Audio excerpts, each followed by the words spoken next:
अमरीकी सदर ने ईरान के खिलाफ तवील नाकाबंदी की हिदायत कर दी थी। अमरीकी अखबार की रिपोर्ट में आख्या गया है कि ट्रंप ने मुशीरा ने हिदायत आख्या कि ईरान की मईशत से तेल दियां बरामद उत्ते दबाव बरकरार रखा जाए। ट्रंप समझते हैं कि दोबारा बमबारी शुरू करना या तनाज़े तो बाहर निकलना नाकाबंदी नालों वध खतरनाक है। इस तो पहले एक बयान में ट्रंप ने आख्या सी ईरान ने दसिया है कि वह तबाही के दहाने उत्ते ईरान चाहता है कि अमरीका अपने हुमस की नाकाबंदी फौरन खत्म कर दे।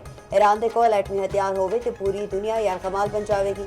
अमरीकी मीडिया के मुताबिक डोनाल्ड ट्रंप ने जंग के खात्मे लिए ईरानी तजवीज़ों को ना मनन का इशारा दे दिता। अपने हुमस को फौरन खोलन के जोहरी प्रोग्राम उत्ते बाद विच गल करन दी ईरानी तजवीज़ सदर ट्रंप को पसंद नहीं आई।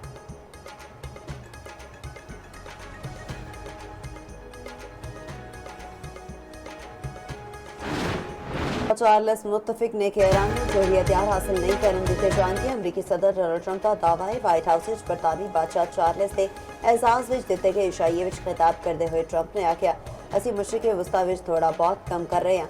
असी अपने हरीफ को फौजी तौर पर शिकस्त दे दी है। बरतानवी खबर एजेंसी के मुताबिक ट्रंप के खिताब तो बाद अपनी गलबात में शाह चार्ल्स ने ईरान या जंग का जिक्र नहीं किया।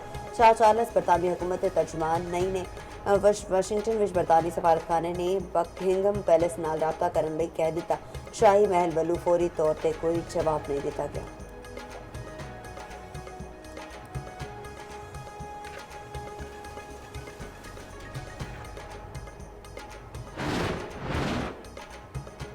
बरतानवी बादशाह चार्ल्स का बरतानिया ते अमरीका ते इतिहाद उत्ते जोर। ट्रंप ते शाही ते अमरीकी कांग्रेस नाल खिताब विच आख्या इतिहाद सिर्फ वाजी दियां कामयाबियां उत्ते कार नहीं रह सकता। नवे खतरे मजबूत दिफाई कोशिशों का तकाजा करते हैं। यूरोप में अमरीका की शराकतदारी पहले तो वध अहम है। यूक्रेन के दिफा लई 9/11 तो बाद आले इतिहाद वर्गी लोड़ है। शाह चार्ल्स ने आख्या असी गैर यकीनी ते आलमी तनाजात के दौर विच मिल रहे हैं। यूरोप तो मशरक़ी वस्ता तक जारी कशीदगी आलमी बरादरी लई बड़ा चैलेंज।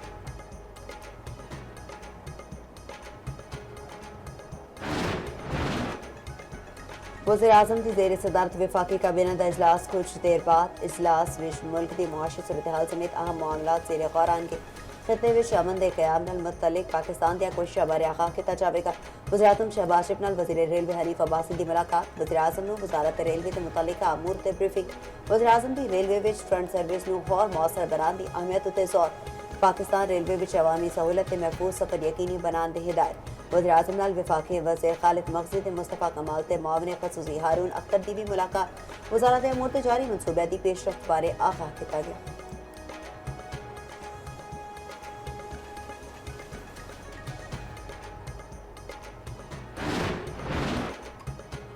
इस्लामाबाद हाई कोर्ट तो जस्टिस बाबर सत्तार था। पेशावर हाई कोर्ट ते जस्टिस मोहसिन अख्तर कयानी था। लाहौर हाई कोर्ट विच तबादला चीफ जस्टिस याया अफरीदी थी ते ज़ेर सदारत जुडिशल कमीशन का इजलास। जस्टिस समन रिफत इम्तियाज तबादला सिंध हाई कोर्ट कर दिता गया। एलामे के मुताबिक जजा के तबादले के फैसले कसरत राय नाल किए गए। जस्टिस अरबाब मोहम्मद ताहिर ते जस्टिस खादिम सुमरू के तबादले की सिफारिश वापस। एलामे विच आख्या गया खाली होने वाली असामियां नूं सिर्फ तबादलियां नाल पुर करन दा फैसला किया गया। तबादले नाल पैदा होने वाली असामियां नूं नवीं तकरीरां लई इस्तेमाल नहीं होण गया। जस्टिस मोहसिन अख्तर कयानी तबादले तो बाद लाहौर हाई कोर्ट के जजां विच 12वें नंबर उत्ते होणगे। Justice Mohsin Akhtar Kayani Islamabad high court विच सीनियर तरीन जज सन। जस्टिस बाबर सत्तार तबादले तो बाद पेशावर हाई कोर्ट विच 6ठे नंबर उत्ते होणगे और इस्लामाबाद हाई कोर्ट विच सीनियरिटी विच 3जे नंबर उत्ते होणगे। जस्टिस समन रिफत इम्तियाज तबादले तो बाद सिंध हुकूमत हाई कोर्ट विच 16वें नंबर उत्ते होणगे। इस्लामाबाद हाई कोर्ट विच सीनियरिटी लिस्ट विच 6ठे नंबर उत्ते सन। ज़राए के मुताबिक जुडिशल कमीशन के इजलास विच जजां ते ट्रांसफर की मुखालफत विच 4 वोट आए। चीफ जस्टिस याया अफरीदी ने भी ट्रांसफर की मुखालफत विच वोट दिता। जस्टिस मुनीब अख्तर ने भी जजां के ट्रांसफर की मुखालफत की थी। बैरिस्टर गौहर ते सैनेटर अली जफर ने भी ट्रांसफर की मुखालफत विच वोट दिता।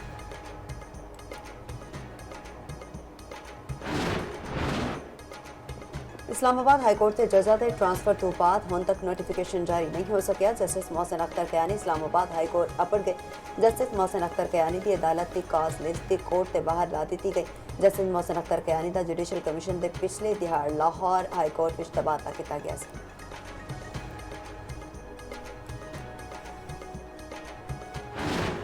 अमरीका वालों अपनाए हुमस की नाकाबंदी जारी है। ईरान की समुद्री तिजारत मुअत्तल।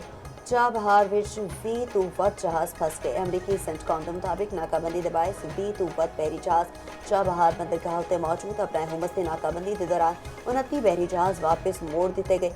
मंगल ਨੂੰ ईरान नाल ताल्लुक के शोबे विच एक तजारती जहाज ਨੂੰ रोक दिता गया। जहाज ਨੂੰ इस यकीन दहानी उत्ते छड़ दिता गया कि वह ईरानी बंदरगाह नहीं जाएगा।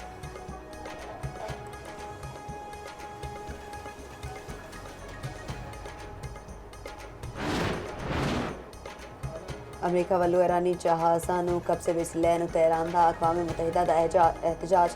UN सैकटरी जनरल के सदर सलामती कौंसल ਨੂੰ खत ईरान ने इस नाकाबंदी ਨੂੰ बहरी कजाकी करार दिता। ईरानी सफीर ने आख्या अमरीका का रवैया तिजारत में मुदाखलत ते अमलाक उत्ते गैर कानूनी कब्जा है। दूजे पासे ईरानी फौज के तर्जमान का आखना है सीज फायर के बावजूद असी जंग ਨੂੰ खत्म नहीं कर सकते। समझते फौजी सामान दोबारा भर रहे हैं। अहदाफ ਦੀਆਂ फहरिस्तां ਨੂੰ अपडेट किया जा रहा है।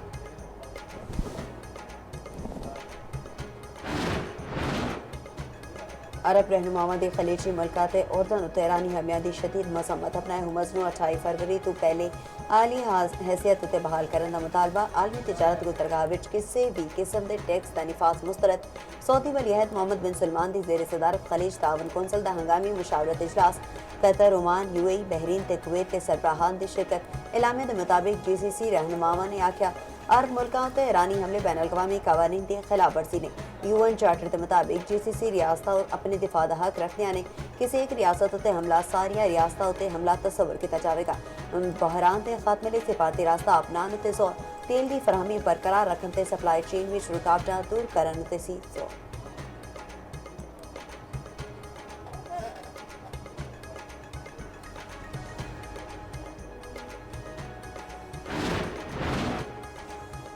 मुतहिदा अरब अमारात तेल पैदा करने वाले मुल्कों के फर्म्स OPEC ते OPEC प्लस नाल अलर्टगी का ऐलान। इमारती हुकाम का कहना है कि अरब अमारात तेल की फरोख्त पॉलिसी में खुद मुख्तारी हासिल करेगा। फैसला 1 मई को नाफिज होगा।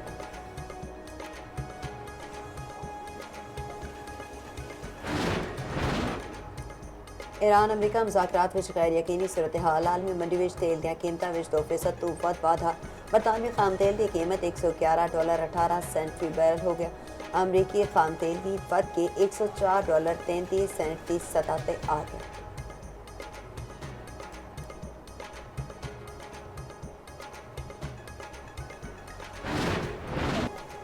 कंबोडियम हुकाम ज़ेरे हिरासत 54 पाकिस्तानियों की छेती वतन वापसी उत्ते रजामंदी। तर्जमान दफ्तर खारजा के मुताबिक इन्हां अफराद को सुबह सीम रीप विच स्मोकिंग कमांड के उत्ते छापे के बाद गिरफ्तार किया गया सी। कंबोडिया जज्बा खैर सगाली के तौर उत्ते कैदियों को कानूनी कार्रवाई के बगैर वापस भेजेगा।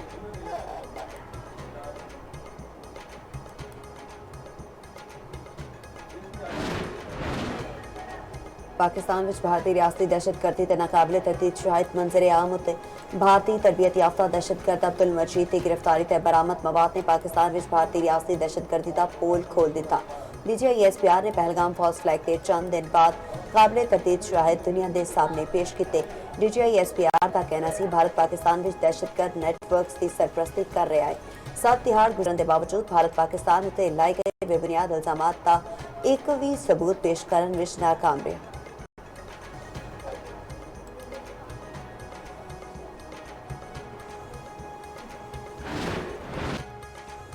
लाहौर के मुख्तलिफ इलाके में वक्फे नाल बारिश। गर्मी की शिद्दत विच कमी। मौसम खुशगवार हो गया। गुलबर्ग, जेल रोड, मुस्लिम टाउन होर इलाकों में चमके बादल वसे। गुजरावाला, नूरपुर, थर, खोशा, बहावल नगर, गोजरा विच भी गरज चमक के नाल बारिश। अज भी लाहौर समेत मुख्तलिफ शहरों में बारिश की पेश हुई। सिंध विच हेट व्यू का अलर्ट जारी। कराची शामिल ने।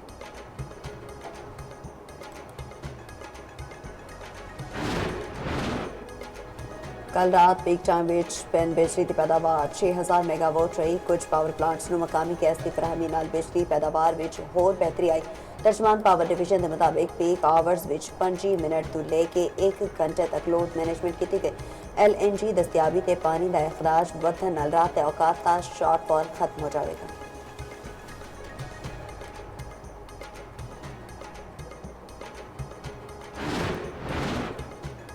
दुनिया भर में ਅੱਜ ਖਾਲਿਸਤਾਨ डिक्लेरेशन डे मनाया जा रहा है। दिहाड़ 1986 ਵਿੱਚ एक आज़ाद सिख रियासत खालिस्तान के बाज़ाब्ता ऐलान की याद नाल मनसूब सिखा की आज़ादी ते तहरीक नूं खालिस्तान तहरीक के नां तो जाना जाता है। तहरीक जनूबी एशिया की जदीद तारीख का एक अहम और हसास बाब है। बुनियादी मकसद एक अलहदा सिख रियासत का क़याम है। बहुत से सिख नौजवान इस तहरीक का हिस्सा बने, कई ने अपने नज़रियात मुतालबात लिए जाना गंवाई।